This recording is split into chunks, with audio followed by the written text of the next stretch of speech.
Buenos días a todos, bienvenidos a nuestro curso de cesación de consumo de tabaco, patrocinado por la Gobernación de Risaralda y la Secretaría de Salud de Risaralda en el programa de Crónicas No Transmisibles. En el siguiente módulo hablaremos acerca de generalidades del tabaquismo, su abordaje y la importancia en la generación de las rutas antitabaco.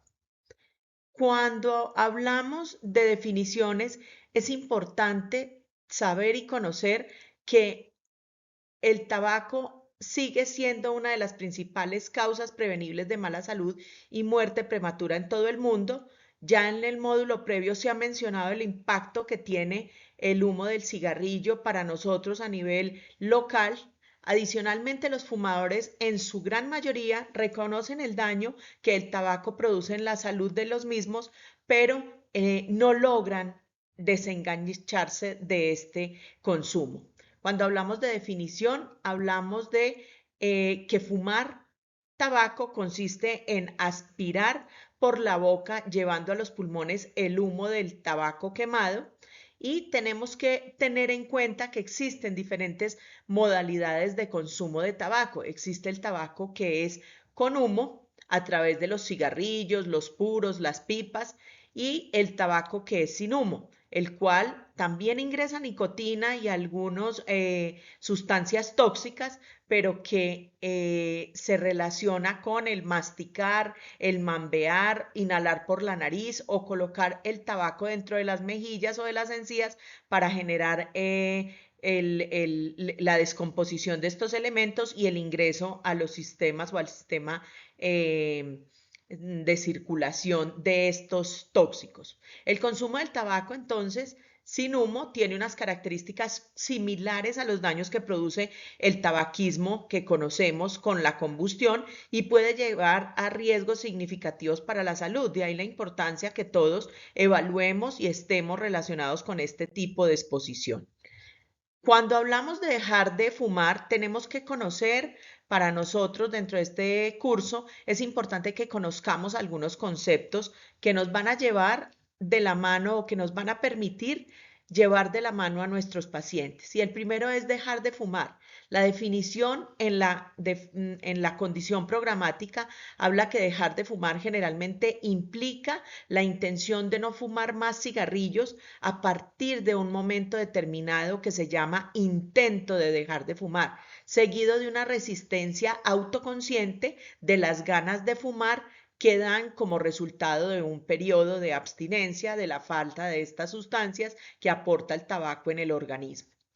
¿Qué es lapso? Entonces, lapso es si alguien que intenta dejar de fumar y que está haciendo su mayor esfuerzo por dejar de fumar, fuma uno o más cigarrillos en una ocasión, pero luego vuelve a la abstinencia, esto generalmente se denomina lapso y hay que tenerlo en cuenta porque no tiene el mismo concepto tan relevante de la recaída.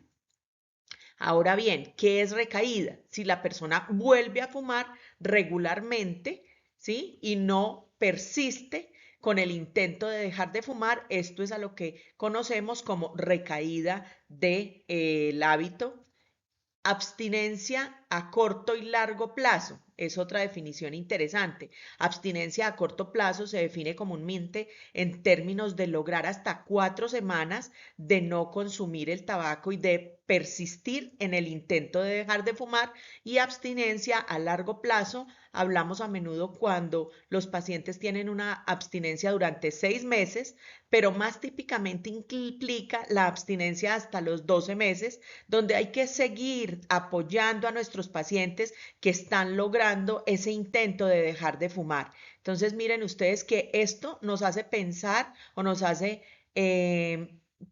identificar los pacientes y hacer un seguimiento de nuestros pacientes durante ese año siguiente que el paciente me consulta y me habla acerca de su intento de dejar de fumar, ya que la adicción al tabaquismo es tan fuerte que hasta el siguiente año consideramos ese momento como abstinencia a largo plazo.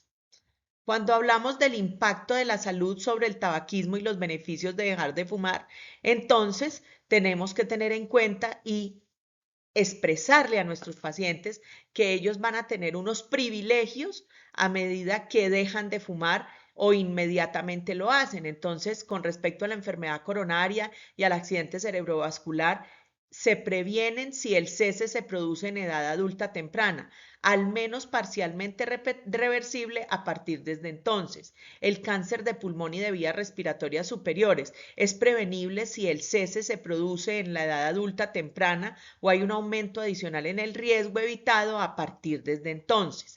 La enfermedad pulmonar obstructiva crónica o EPOC es prevenible si el cese se produce a una edad temprana, una mayor disminución en la deterioro de la funcionalidad pulmonar, se desacelera entonces esas declinaciones de la función pulmonar a partir de cuando el paciente deja de exponerse a este tipo de tóxicos, y el aborto y el desarrollo al feto, esto sobre todo para implementar y notificar a aquellas mujeres que están en edad fértil, pues se previenen si el cese ocurre temprano en el embarazo y el riesgo se mitiga al detenerse en cualquier momento del embarazo. También es interesante tener estos conceptos y estas premisas para uno comentárselas a su paciente durante las conversaciones que se tienen con los pacientes en esa consejería breve. Entonces, sobre todo en sujetos jóvenes, dejar de fumar antes de cumplir 30 años genera la misma esperanza de vida que los que nunca han fumado. Y miren esto, dejar de fumar a los 35 años se recuperan entre 2 a 3 meses de esperanza de vida saludable por cada año fumado evitado en ese grupo de pacientes. Entonces, estas son algunas herramientas que tenemos que demostrarle a los pacientes o enseñarle a nuestros pacientes acerca del impacto que la cesación del humo del tabaco, del cigarrillo, tiene sobre la esperanza de vida y sobre algunas de las patologías más importantes en relación con la exposición al cigarrillo. Las estimaciones de prevalencia en distintas regiones del mundo, a pesar de que se ha venido elaborando unas campañas de educación y una lucha constante con respecto a la exposición de este flagelo y los desenlaces y la mortalidad o la fatalidad que este lleva en la salud de las personas, pues tenemos todavía sitios en el mundo como son, por ejemplo, Oceanía, como es Asia, donde la prevalencia está por encima del 25% en la población general. Y pues la región de las Américas Central, de la América del Norte, tiene una prevalencia del 13% y de Sudamérica el 21%, y veíamos una disminución hasta los años 95, 98 de esta prevalencia, pero hoy nuevas formas del tabaco se disfrazan y le están mostrando a las personas jóvenes, desafortunadamente, una nueva opción para hacerse esclavos y susceptibles de este gran flagelo. Entonces, probablemente, a pesar de que estamos viendo la disminución de la prevalencia del tabaco como lo conocemos en relación a la combustión, están resurgiendo en el mundo nuevas exposiciones de tabaco diferentes que generan un problema actualmente de salud pública y que lo mencionaremos en nuestro módulo número 4.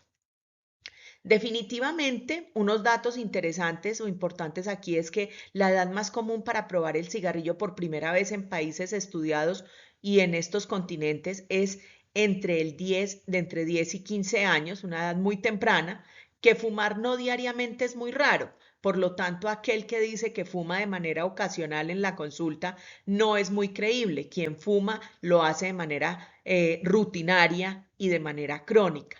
Los fumadores ingieren alrededor de 1 a 1.5 miligramos de nicotina por cigarrillo.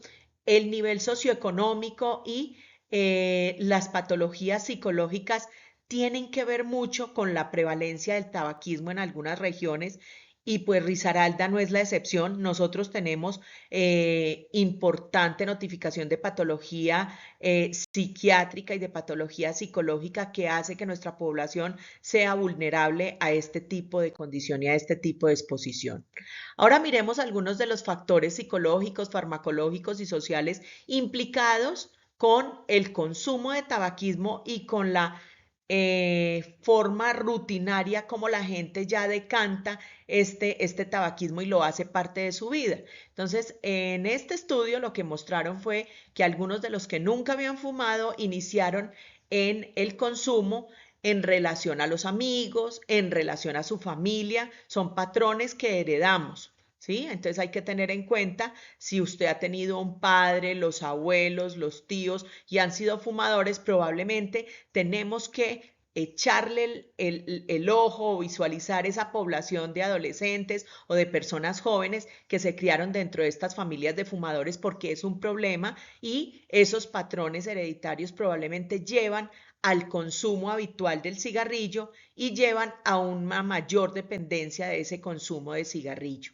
Adicionalmente, como lo decía en la diapositiva previa, las afectaciones mentales, la pérdida del control de impulsos llevan a que se sostenga mucho más ese fenómeno. Y volverse un fumador regular, pues también tiene que ver con los amigos, con esa red social que está alrededor de ese paciente o de esa persona, además del bajo nivel socioeconómico. Y lo vemos todo el tiempo. Nosotros vemos estrato 1 y 2 mucho más afectado por la exposición al tabaco de forma o a través de la combustión. Vemos los pacientes con EPOC mucho más un mayor daño cuando estamos en los estratos 1 y 2. Esto no quiere decir que no los veamos en los estratos 3, 4 y 5, pero sí vemos un mayor impacto del humo del cigarrillo en estas condiciones socioeconómicas.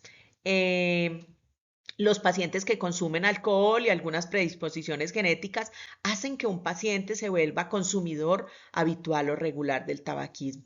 Y ahora, quienes no quieren dejar o quienes nunca han pensado suspenderlo, probablemente aquellos que tienen alto consumo de cigarrillo. Ahora vamos a hablar de algunos cuestionarios que nos abordan ese grupo de pacientes, los pacientes que nunca han pensado en detenerse en ese consumo, los pacientes que tienen problemas psicológicos o psiquiátricos y los pacientes que son mayores o que tienen una baja condición social, estarían en relación con esa perpetuación y esa cronicidad de esto.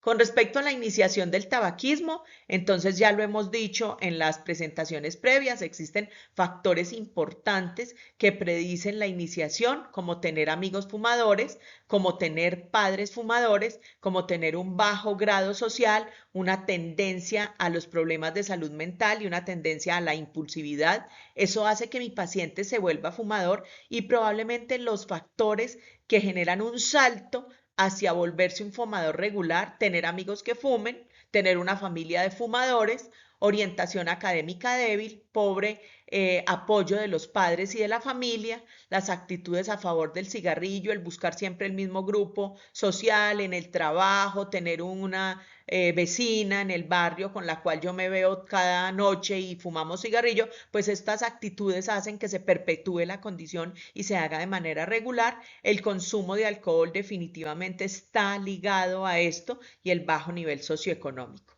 La iniciación al tabaquismo tiene una heredabilidad, como hablábamos ahorita, entre el 70 al 80% en las sociedades occidentales. Entonces, este es el llamado para todos estos padres que están criando hijos y que ahora son fumadores, pues de explicarles todos nosotros en los consultorios o cuando van a las consultas médicas de si yo soy fumador y tengo hijos pequeños, probablemente ellos van a aprender esta situación, van a aprender este hábito porque son patrones de heredabilidad y patrones aprendidos durante los primeros años que son fuertes o que tienen una impronta fuerte en las personas. La adicción al cigarrillo, entonces, ¿a qué se refiere? Se refiere al grado en el que alguien experimenta una fuerte necesidad de fumar. Por lo general, se indexa mediante la combinación de la cantidad de cigarrillos. No es lo mismo el paciente que fuma 1 o 2 cigarrillos por día al paciente que fuma un paquete de cigarrillos diario y probablemente el tiempo que se demora el paciente en consumir el primer cigarrillo, esas dos variables nos hablan acerca de la adicción. Si un paciente inmediatamente se levanta antes de lavarse los dientes, antes de desayunar, antes de ir a tomarse el primer café en la mañana, lo que hace es prender un cigarrillo, probablemente ese va a tener más adicción a aquel que nos dice que fuma en horas de la tarde o que fuma en horas de la noche, porque el resto del día no siente una necesidad imperiosa de consumir el cigarrillo. Entonces, probablemente esos dos factores o esas dos variables nos hablan acerca del grado de adicción de un paciente. ¿Y por qué existe tanta adicción y por qué la nicotina, digamos, es tan fuerte una molécula tan adictiva? Entonces, la nicotina se asemeja mucho a un neurotransmisor natural que es la acetilcolina. Y esos receptores nicotínicos de acetilcolina pues tienen un aumento de la velocidad de la activación de los nervios en el área tegmental ventral, que es una de las áreas más antiguas del cerebro. Por lo tanto, tienen una impronta fuerte a la necesidad de esos neurotransmisores y tienen una impronta en las condiciones o en las actividades que realiza el paciente. Y finalmente, en un sitio de esa área está el núcleo accumbens y el núcleo accumbens, cuando se ve estimulado o se le estimulan este tipo de receptores, pues libera otro neurotransmisor que es la dopamina, que es una sustancia que genera confort en el cerebro o genera algo de placer en el cerebro, pero ese núcleo accumbens tiene estas características y por eso ha sido llamado el tejedor de emoción, afectividad y cognición. Entonces, en la primera diapositiva hablábamos de la necesidad y de la conciencia que tienen los fumadores acerca de fumar es malo, pero también la necesidad imperiosa que tienen luego de pensar en esto, de que el cigarrillo es malo para la salud, de volver a fumar el siguiente cigarrillo. Y eso se debe a esta interacción de cognición, afectividad y emoción. Probablemente los fumadores, estimulados por la dopamina y la nicotina, tienen y saben que fumar es malo, pero tienen mayor afectividad, mayor emoción y un mejor placer o una mejor sensación de placer cuando consumen cigarrillo y por lo tanto van a seguir fumando y no lo van a lograr en los primeros intentos que realicen para realizar la cesación. Esto también se ve relacionado a unas condiciones que hacen que los pacientes tengan esos fenómenos de lapso de los cuales nos referíamos en las primeras diapositivas, que son impulsos urgentes de fumar porque a medida que se acaba la dopamina, pues el cerebro lo que está diciendo es necesito más nicotina y probablemente esa hambre de nicotina lleve a esos lapsos o lleve a esas recaídas a corto o largo plazo en nuestros fumadores y nosotros como trabajadores de la salud debemos conocer esos fenómenos o esos impulsos urgentes de dejar de fumar y enseñarle a los pacientes qué debemos hacer justo en ese momento para evitar los lapsos o para evitar las recaídas. Entonces, dejar de fumar es una labor compleja, tanto para el paciente como para nosotros profesionales de la salud. El 5% de los intentos de dejar de fumar sin ayuda tienen éxito durante al menos 6 meses. O sea que aquí nos tenemos que vestir de tolerancia todos nosotros y tratar de reforzar esa actitud positiva, de no regañar a los pacientes y de tener una buena capacidad de la frustración, tanto los pacientes como nosotros. Debemos evaluar que las recaídas después de cierto punto son alrededor del 50% en los siguientes años. Entonces, ver cómo las recaídas se producen a corto plazo, pero también puede obtener recaídas por fenómenos, digamos, que impacten la vida de los pacientes a largo plazo. Hasta la mitad de los pacientes pueden volver a recaer. Las razones autoinformadas por volver a fumar es pérdida de la concentración, la ganancia del peso es una condición o una razón informada por los pacientes en la mayoría de los estudios, la socialización dentro de grupos en los cuales eran aceptados, esto es importante para las personas jóvenes y los adolescentes que buscan la aceptación dentro de algunos grupos donde el adolescente se retira porque todos fuman y definitivamente le hacen falta a sus amigos, vuelve otra vez al consumo por la necesidad de la socialización con estos grupos. Tratar de dejar de fumar en los últimos meses predice los intentos, por lo tanto no es lo mismo el paciente que llega a la consulta de hipertensión y le preguntamos o le hacemos consejería breve y le preguntamos acerca de si ha tenido intentos y nos dice una o dos ocasiones, a un paciente que nunca ha concebido la posibilidad de dejar el cigarrillo porque a él no le parece importante. Entonces tenemos que aprender nosotros también en esa consejería breve a identificar estos pacientes y a poder predecir qué paciente ha tenido esos deseos de dejar de fumar en esos últimos meses para poder enfocarlo e involucrarlo dentro de nuestro programa de cesación de tabaquismo. Las mujeres tienen más dificultad de dejar de fumar que los hombres, efectivamente. Hay varios estudios que hablan de la biología del sexo en relación al consumo del cigarrillo. Las mujeres parece que cuando se vuelven adictas al cigarrillo son mucho más dependientes a este tóxico, a estos tóxicos. Adicionalmente, la calada o la aspirada del cigarrillo es mucho más profunda en las mujeres y lo peor, el cigarrillo en las mujeres tiene mucho más daño que en los hombres. Por lo tanto, tenemos que hacer intervenciones visualizadas en la salud femenina para poder estimular este grupo de mujeres que va a ser difícil de lograrlo, pero que no va a ser imposible y que si no lo intentamos, pues nunca lo vamos a lograr en estimularlas para dejar de fumar, buscar unas razones fuertes para ofrecerles esa cesación de tabaquismo. Y hay quienes nos dicen siempre, no, yo voy a empezar bajándole un poquito al consumo del cigarrillo y voy a fumar esta semana 2 cigarrillos más, menos o voy a fumar un cigarrillo más, menos.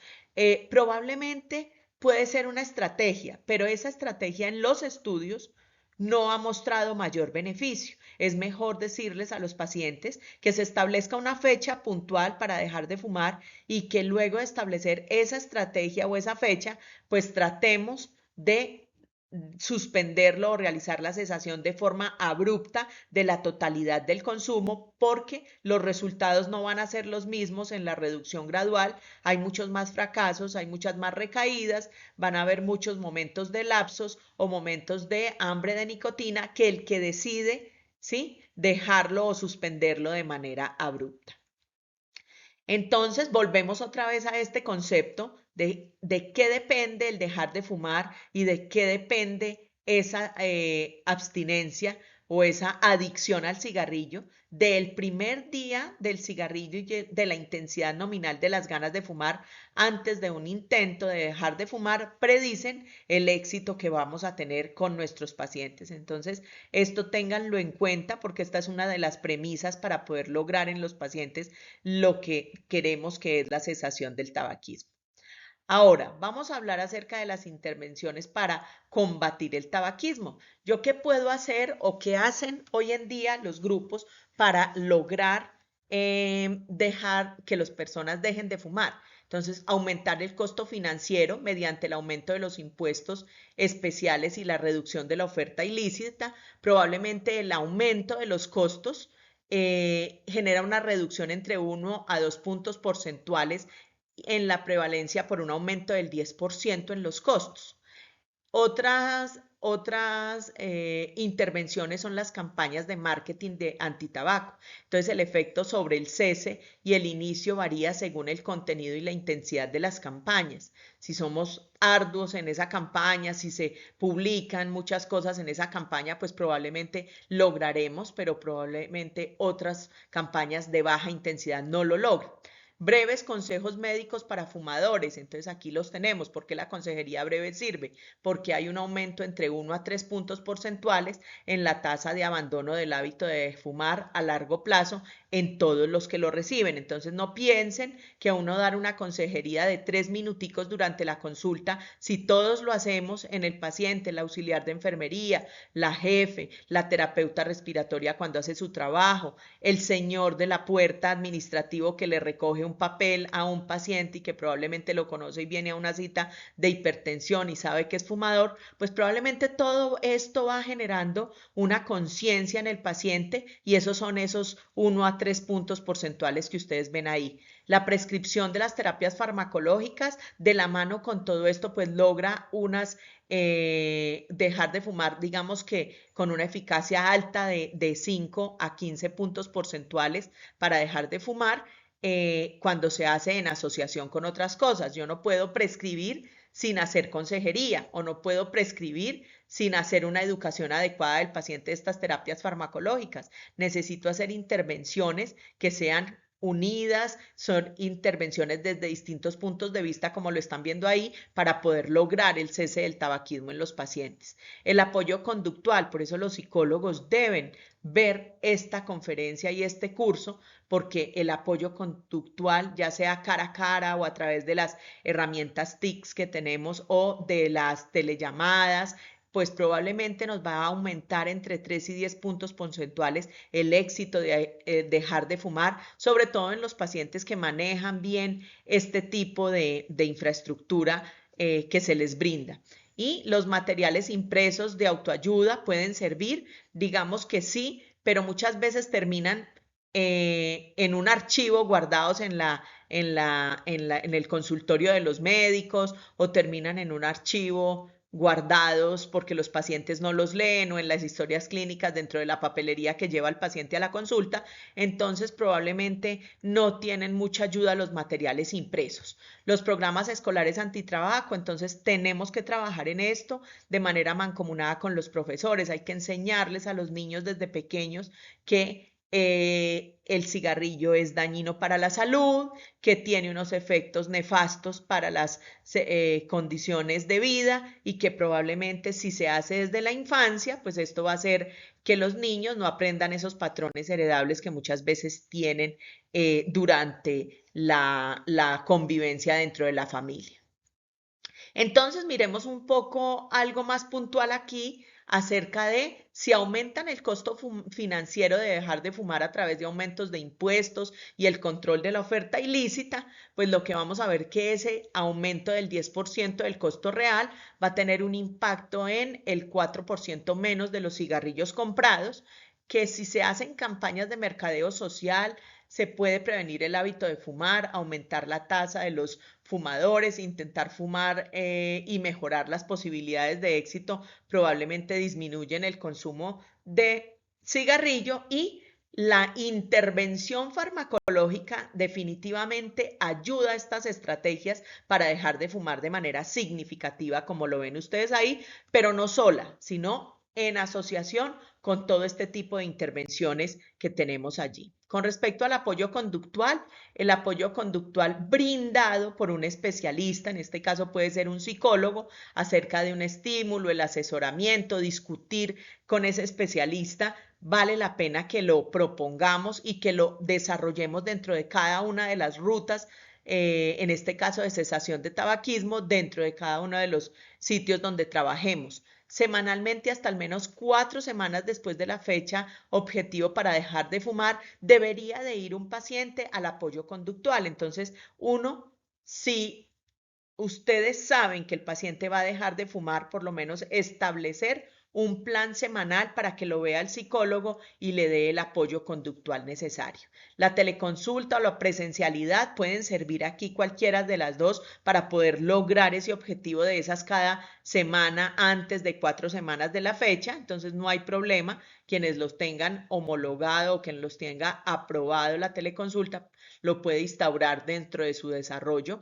El apoyo conductual grupal, tener unos grupos dirigidos para hablar de experiencias, aquí también es válido, así como hay grupos de alcohólicos, así como hay grupos de pacientes toxicómanos o de consumidores de otras sustancias, pues probablemente el apoyo de los pacientes que tienen exposición a humo de cigarrillo también es válido porque son experiencias y el paciente va a sentirse acompañado en esta patología y en esta enfermedad. El apoyo telefónico programado de varias sesiones para mejorar las tasas de éxito y el apoyo conductual también es importante. Los incentivos económicos que se ven sobre todo en Estados Unidos han logrado mostrar una implementación, digamos, de las estrategias para como parte de las estrategias, han logrado demostrar resultados en la cesación del consumo de cigarrillo. Los mensajes a través del uso de tecnología, de las redes sociales, buscan también apoyarnos en este tipo de apoyo a los pacientes, el apoyo por celular y por mensajería. ¿Qué tenemos aquí? Aquí tenemos el enfoque que nos habla la estrategia M-Power acerca de cómo dejar de fumar y qué hacer, que es el enfoque de las 5 A's cuando lo hablamos en inglés. Aquí lo traigo en español y es siempre preguntar sobre el consumo del tabaco. Entonces, no me parece importante que a un paciente que tuvo un infarto se le pregunte acerca del tabaco. Error. No me parece importante a una paciente que viene a una citología preguntarle acerca del consumo del tabaco. Error. Probablemente todos nosotros deberíamos estar relacionados con hacer esta pregunta sobre el consumo del tabaco independientemente de por qué causa, motivo o razón viene el paciente a la consulta. Aconsejar siempre dejar de fumar. Si el paciente me dice, sí, he consumido cigarrillo, soy un consumidor habitual de cigarrillo, pues debemos de hacer ese momento de consejería breve que se lleva 3 minuticos de la consulta, pero que nos ayuda para elaborar esa repetición, y si todos lo hacemos en esa consulta 2 o 3, probablemente el paciente se va a ir con un concepto en el cual va a decir es necesario, me lo están diciendo ya varias personas, y puede generar un intento para dejar de fumar. Aquel paciente que ya le preguntamos y le aconsejamos, lo siguiente es hacer una evaluación que habla de la disponibilidad para dejar de fumar. Entonces nosotros tenemos que decirle cuándo pensaría él que sea una buena fecha para dejar de fumar, qué tanto está disponible para dejar de fumar, qué tanto quiere cambiar modelos en su vida que le están generando una pérdida de la salud, tanto física como mental, como nutricional. Llenarnos de motivos para poder que ese paciente se disponga a dejar de fumar. De esa manera, el siguiente paso es ayudar a los fumadores que ya están listos para dejar de fumar. Aquel que tenga esa etapa y que se encuentre en esa etapa, pues nosotros todos deberíamos conocer los tratamientos que existen, qué medidas tenemos en Colombia, cómo activo la ruta de cesación de tabaquismo en nosotros aquí en Risaralda, si todos contamos ya con la ruta, cómo está establecido en algunas EPS o en algunas IPS. Entonces es importante, que es el siguiente paso, organizar el seguimiento de este paciente y no abandonarlo. De esto destacamos que desde el 2008 se hace énfasis a 2A y una R. Recuerden que esta es la mnemotecnia en inglés, pero básicamente el marco típico de esto es siempre preguntar, siempre ayudar y siempre derivar. Entonces siempre volvemos a lo mismo y vamos a repetirlo acá. Siempre preguntar sobre el consumo de tabaco, siempre ayudar a ofrecer los consejos, ayudar a hacer un plan, incluir a los médicos en la prescripción de los medicamentos. Todos podemos prescribir los medicamentos, pero tenemos que saber la dosificación adecuada, el tiempo adecuado, que lo vamos a ver ahorita a continuación, y derivar a los recursos de apoyo conductual para continuar el tratamiento después de la visita. Probablemente, si establecemos esta estrategia, vamos a tener una ruta de cesación bien establecida que nos va a ayudar. Siempre el paciente va a tener esa cara como la tiene ahí la diapositiva, de no sé qué hacer, incertidumbre, de miedo, de no sé si lo voy a lograr, de pensar en el fracaso. Y nosotros como profesionales de la salud debemos demostrar esta otra cara que tiene ahí la médica o la persona en salud que está. Debemos ser proactivos, debemos de tratar de ser amigables, interesados en el caso, demostrarnos conocedores de la situación y de cómo podemos ayudarlo, de tratar de ser algo familiares y hacer empatía con el paciente, de buscar o de que el paciente perciba en nosotros esa ayuda y de estar dispuestos a el fracaso, tanto el paciente como nosotros. Siempre, y se han descrito en algunas rutas, las preguntas que uno debe realizar a los pacientes. Aquí hay algunas que uno debería de tener de manera sistemática guardadas ahí en su chip para cuando el paciente llegue a la consulta. Entonces, dejar de fumar puede ser difícil, le dice uno al paciente. ¿Hay disponible un tratamiento eficaz para la dependencia del tabaco? Estoy preparado para ayudarte utilizando los tratamientos disponibles. Y puedo contarte más sobre estas opciones y darle paso al paciente para que él abra en ese momento, abra la necesidad de utilizar, de necesitarnos, de que lo apoyemos y de que le colaboremos en su caso. Este es el cuestionario de Fagerström. Es un cuestionario que a través de esas 6 preguntas que ustedes ven ahí nos habla de qué grado de dependencia o de adicción tiene mi paciente. Los pacientes se les pregunta, por ejemplo, una de las preguntas más importantes es qué tan pronto después de despertarse usted fuma su primer cigarrillo. Entonces, si el paciente nos dice que a los 5 minutos, pues eso le da un puntaje bastante elevado que nos está hablando directamente de la adicción y de la dependencia de este paciente. Le resulta difícil abstenerse en lugares prohibidos. Si el paciente dice sí, pues probablemente también nos está contando una historia de adicción marcada o de dependencia. Y así con todas las preguntas, recuerden que el espacio de tiempo que transcurre entre el primer cigarrillo desde que me despierto hasta que lo consumo y el número de cigarrillos me habla de el grado de adicción. Entonces aquí puntual, un paciente que tiene en estos cuestionarios, en este cuestionario de 6 preguntas, de 7 a 10 puntos, nos va a hablar de una alta dependencia en la cual yo no lo voy a lograr solamente con el apoyo conductual, sino que voy a necesitar de terapia farmacológica incluso desde la primera cita para poder hacer la intervención del cese de tabaquismo. Otras estrategias es que uno puede evaluarle al paciente y decirle qué tanto el paciente es adicto o no al cigarrillo. Entonces, aquel paciente que fuma más de 15 cigarrillos día y que fuma dentro de los primeros 30 minutos es una persona que es bastante adicto. Un consejo médico breve de menos de 5 minutos, como hablábamos ahorita, para dejar de fumar en cada encuentro puede lograr una abstinencia tabáquica, pero también cuando uno le calcula la edad pulmonar a los pacientes, que se hace de esta manera para hombres y de esta manera para las mujeres, donde no me voy a detener ahora porque nos quedaríamos aquí otro tiempo, pues probablemente demostrarle que es un pulmón de un paciente que tiene 60 o 70 años teniendo 30, pues probablemente esto sirve para confrontar el paciente de su situación biológica y nos puede ayudar a manejar la situación en este grupo de pacientes. Entonces, vámonos entrando a cómo hacemos y cómo establecemos esa disponibilidad para dejar de fumar en el paciente. Entonces, el paciente tiene 2 etapas de cambio importantes y que buscan un cambio en el comportamiento.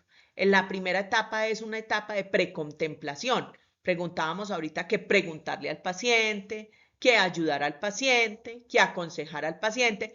Entonces, en esa etapa de precontemplación se trata o lo que vemos es que el paciente no está listo para dejar de fumar. No le interesa dejar de fumar y no lo dice abiertamente o cuando les ponemos el tema, él evade el tema. Entonces probablemente ese paciente tendremos que establecer otra dinámica de actividades para él, pero existe el paciente que viene a nuestra consulta y que luego de hacer esa estrategia de las 5A, pues evaluamos que es un paciente que se ubica en la etapa de contemplación, que ha considerado durante algunas veces dejar de fumar. Probablemente podemos pasar con ese paciente a la fase de preparación, donde se hace una planificación activa de intento de dejar de fumar, de etapa de acción, donde participamos activamente en ese intento y donde hacemos una etapa de mantenimiento, la cual busca dejar de fumar. Entonces recuerden, etapa precontemplativa, necesitamos ahí es motivar el paciente, y etapa contemplativa o más allá, la asistencia y sí del apoyo conductual y la asistencia de la terapia farmacológica. Entonces, aprendamos a diferenciar estos 2 momentos o estas 2 etapas en las cuales nos puede llegar nuestro paciente a la consulta médica. Ayudar a los fumadores que estén listos de fumar, de dejar de fumar. Entonces, ¿cómo ayudo a un paciente? Estas son algunas de las preguntas que nos hacemos. Vamos a establecer una fecha para dejar de fumar. Idealmente la fecha para dejar de fumar debe ser dentro de las siguientes 2 semanas y habría que darle al paciente una cita expresa para que venga, para que hagamos la cesación. Pero dejamos sobre la mesa esas 2 semanas antes todo esto que acabamos de contar de la contemplación, de las cosas buenas que le trae a la vida el dejar de fumar. Le vendemos esa idea con todas esas características y esa formalidad que les mostramos en las diapositivas previas para poder que el paciente decida volver a esa cita en esas siguientes 2 semanas. Informar a familiares, amigos, compañeros, a la persona que va con él acerca de dejar de fumar, de la comprensión y del apoyo que necesitamos para este paciente. Ayudar al paciente con un plan para dejar de fumar. Anticipe a los desafíos del intento planificado de dejar de fumar, particularmente durante las críticas de las primeras semanas. Estos incluyen síntomas de abstinencia y nicotina. Entonces tenemos que preparar al paciente para eso y decirle qué va a sentir, cuáles son las características. Puede que se aísle de los amigos que son amigos de cigarrillo, pues probablemente se va a aislar de algunas de esas reuniones y eso va a tener un impacto en la vida del paciente, pero eso va a ser temporal. Retire los productos del tabaco de su entorno antes de dejar de fumar y evite pasar por lugares donde pasa mucho tiempo, como el trabajo, la casa, el automóvil. Evite situaciones que puedan ayudarle a esto. Siempre proporcionar el asesoramiento práctico, la resolución de problemas y capacitar al paciente. Entonces, siempre hablar de ese momento de la abstinencia, que va a ser abstinencia de corto plazo, ni siquiera una sola bocanada después de la fecha del abandono. Recuerden lo que hablamos, de manera gradual no sirve, es de manera abrupta que debe dejar de fumar el paciente. Experiencias pasadas para dejar de fumar. ¿Qué hizo que las veces anteriores usted volviera a recaer? ¿Qué factores contribuyeron a esa recaída? Es importante también planificarlos y tenerlos presentes. Anticipe los desencadenantes o desafíos en el próximo intento. ¿Qué lo hizo caer? Entonces probablemente todas esas cosas hay que modificarlas del hogar, del entorno laboral, del entorno social. Si es un paciente que consume el licor, hay que hacerlo de manera paralela, ayudarlo al soporte de dejar de fumar y también del licor o de abstenerse de consumir licor mientras deja el cigarrillo. Y otros fumadores en el hogar, pues va a ser difícil, pero uno también puede pensar que esto puede ser un privilegio para hablarle a una esposa y a un esposo de la importancia que tiene el dejar de fumar y que se apoyen en parejas, que entren al gimnasio, que hagan ejercicio, que entren a hacer un hobby, que entren a clases de baile, que hagan un tipo de actividad que los aleje del consumo de cigarrillo. Proporcionar entonces el apoyo social durante el tratamiento. El personal de mi oficina y yo estamos disponibles para ayudarlo. Nosotros estamos aquí dentro de la ruta del tabaquismo para que nos cuente cuando tenga un fenómeno o un momento de esos de debilidad. Podemos ayudarlo, podemos hablar con usted. Hay una línea telefónica o hay un WhatsApp en el cual nos puede escribir y podemos apoyarle qué hacer en ese momento.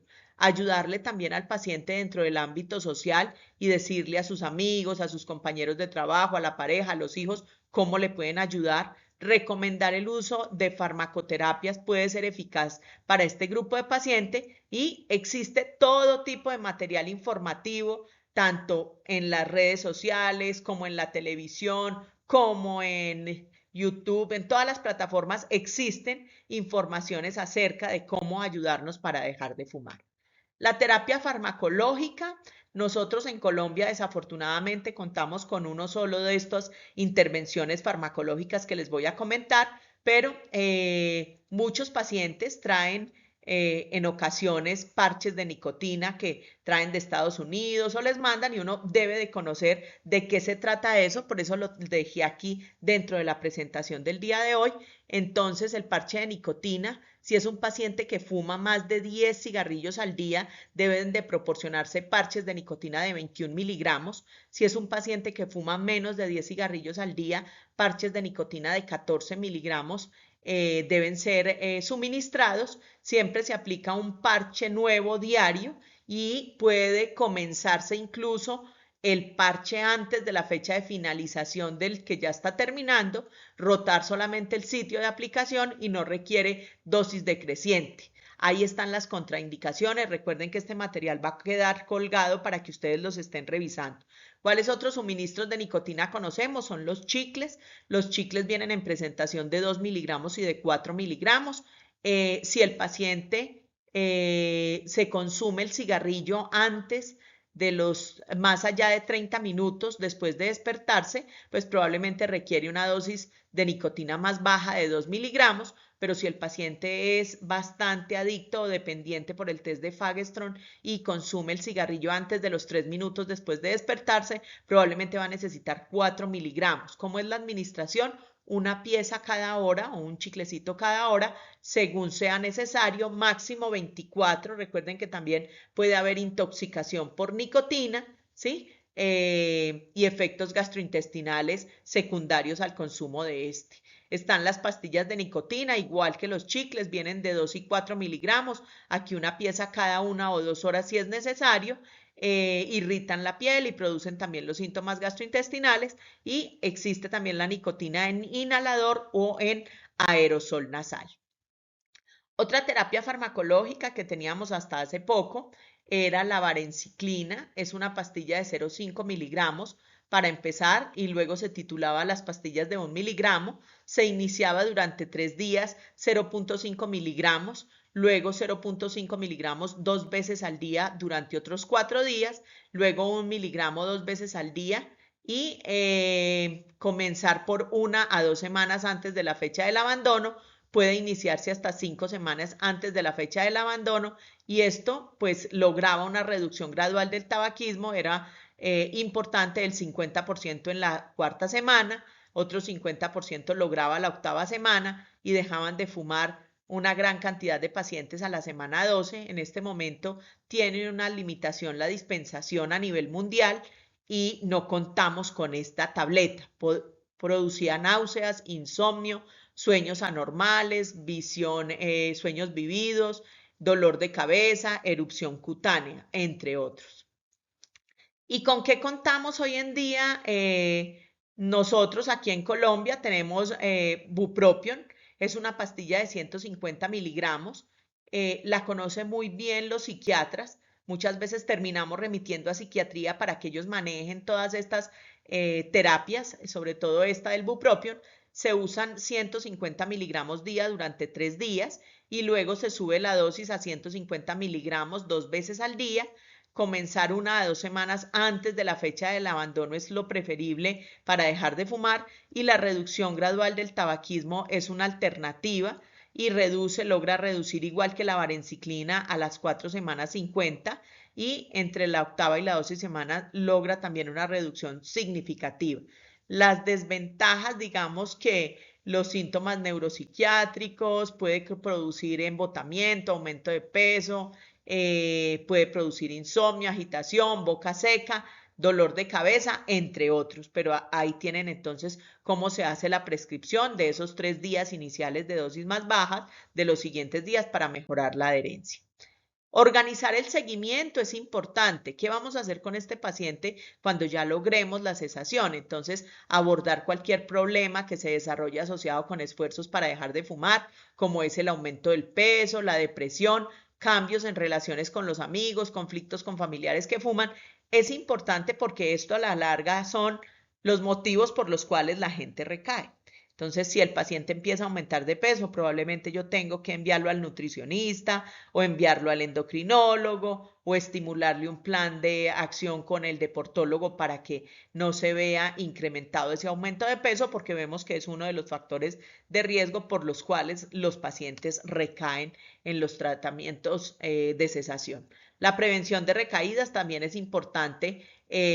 Hacerle el seguimiento, siempre felicitar al paciente y alentar la abstinencia, identificar los problemas encontrados y anticipar los próximos desafíos, evaluación del uso de los problemas y de la eficacia de los medicamentos, recordarle al paciente los recursos de apoyo adicionales disponibles, y siempre el seguimiento debe de hacerse con esta periodicidad. Cuando el paciente deja de fumar, tengo que verlo en las siguientes 2 semanas, luego verlo cada 3 meses y luego verlo cada año. Por lo menos durante los siguientes 3 años, un paciente debe estar en seguimiento. Dejar la terapia farmacológica por lo menos 18 meses. Recuerden de esa recaída a largo plazo que va hasta los 12 meses, ese momento de crítico que buscamos que el paciente trate de tener un adecuado control. El 72% de los fumadores no estaban abstinentes a los 3 meses, o sea, tolerancia al fracaso es lo que, y a la frustración debemos tener los trabajadores de la salud que implementemos estas rutas y saber de esta condición, no decírsela al paciente, pero sí conocerla. 35 a 40% recaen entre los años 1 y 5 después de dejar de fumar, y 2/3 de los fumadores que recaen informan que quieren dejar de fumar nuevamente dentro de los siguientes 30 días. Esta es una encuesta que se le hizo tanto a los cuidadores en primer nivel como a los cuidadores de la salud, como a los médicos y a los pacientes. Entonces, ¿qué era importante de esto y por qué lo traigo aquí? Porque esto es lo más, me parece interesante para traer a las discusiones de nuestras rutas y dejárselos a todos ustedes como una abreboca de si estamos haciendo las cosas bien o no. Dice, solo el 23% de todos los fumadores recibieron consejo para dejar de fumar. Recuerden que la consejería breve se lleva entre 3 a 5 minutos de la consulta. Probablemente tengamos hoy menos tiempo que antes para hacer una consulta, pero necesitamos implementar la consejería breve. Al 26% de los pacientes el médico de cabecera recomendó o recetó alguna medicación y existe una infrautilización de los tratamientos por parte de los fumadores y de los profesionales de la salud. Los médicos, en este artículo, como pienso que pasa en la vida real, sienten que prescriben, que perciben que carecen de las habilidades necesarias para hacer este tipo de intervenciones. Los médicos sienten que tienen poco tiempo para ayudar a dejar de fumar. No existen rutas claras en las cuales estas actividades puedan generar un desembolso económico para lo que se hace. Los grupos focales y las entrevistas a pacientes fumadores y a trabajadores de la salud. Este estudio contó con 64.000 pacientes con 10 centros de salud multidisciplinarios en los Países Bajos. Se hizo a través de discusiones de grupos focales y entrevistas semiestructurales. Los fumadores actuales eran o exfumadores de menos de 10 años y tenían más de 18 años, que la orientación para dejar de fumar era posible en nuestro centro de salud. Y todos decían, no tengo ni idea, la mayoría de los médicos, pero también es cuestión de si quiero hablar con mi médico acerca de esto. Solo empiezo a dejar de fumar cuando los pacientes tienen a hablar, a dejar de fumar cuando los pacientes tienen una enfermedad crónica como la diabetes o la presión alta. Prefiero poner mi energía, decían los médicos, en alguien que está muy enfermo que en un fumador que no quiere dejar de fumar. Entonces tenemos una resistencia, tanto los médicos como los pacientes, para hablar, para expresar este fenómeno que es una realidad y este factor de riesgo que es una realidad y que se convierte casi que en la tercera causa de muerte a nivel mundial por cualquier tipo de patología y que está por encima de muchas patologías y que genera la muerte en una gran cantidad de pacientes. Parecían que no existían, que existían muchas barreras, no se brinda el apoyo adecuado para dejar de fumar y la consejería para dejar de fumar debe hacerse de forma asistencial, más intensiva y personal. Y esto es algo que habla un paciente y que dice dentro de este artículo y dentro de esta investigación. La médica escucha lo que dice el paciente. ¿Por qué no intentas dejar de fumar? El paciente le digo que sí, me dice adiós y termina la consulta. Probablemente ese no es el mensaje que tenemos que darle a nuestros pacientes de solo escucharlos y decirles, ah, bueno, chao, y nos vemos en la próxima cita de hipertensión, porque miren lo que sigue ahí. Sin embargo, ella no me da ningún consejo ni apoyo, ni me dice, debo hacer esto o aquello, o debemos hacer algo juntos. Por ejemplo, no, ella solo me da un consejo para dejar de fumar, pero eso es todo. Hay que ir más allá definitivamente de dar este tipo de pregunta. Hay que estar un poco más a la promoción de la cesación de tabaquismo en todos los pacientes que podamos ver, porque hay mucha ambivalencia en todos nosotros como médicos con respecto a la educación del cese de tabaquismo y probablemente es por desconocimiento. Y también esperar para que un paciente tenga una patología no es la medicina que queremos la mayoría de nosotros. El miedo a perder la relación médico-paciente. No hay que tenerle miedo a los pacientes porque uno les diga o les sugiera que dejen de fumar. El que se va bravo probablemente nos va a necesitar y va a volver algunas veces, como lo logro yo en mi consulta, diciéndome desde ese día que usted me dijo y que me sentí muy mal y que me fui muy bravo, pero ese día pensé y dejé en dejar de fumar. Entonces hay que tratar de vencer ese miedo todos nosotros como trabajadores de la salud, mejorar el conocimiento acerca de la terapia farmacológica. Ahí les queda la lista de cómo se hace la prescripción y de no tenerle miedo al paciente que trae de otra parte nicotina y que la está tomando, cómo lo enfrentamos y cómo le debemos de decir que se coma sus chicles o se tome sus pastillas, o de la prescripción del bupropión, pero sabiendo los efectos adversos y enfocándoselos a esos pacientes. Entonces, finalmente de este módulo, la cesación de tabaquismo es cuestión de todos. Esperamos que nosotros aquí en Risaralda seamos una muestra para todo el país de un ejemplo de las rutas de cesación de tabaco. Les agradezco a todos haber terminado esta sesión. Les dejo el link ahí donde van a ver los videos colgados. Recuerden que de cada módulo estaremos desarrollando unas preguntas y unos cuestionarios para darles la aprobación como educadores en esta ruta o taller de cesación de tabaquismo. Muchas gracias y esperamos vernos en el módulo número 4.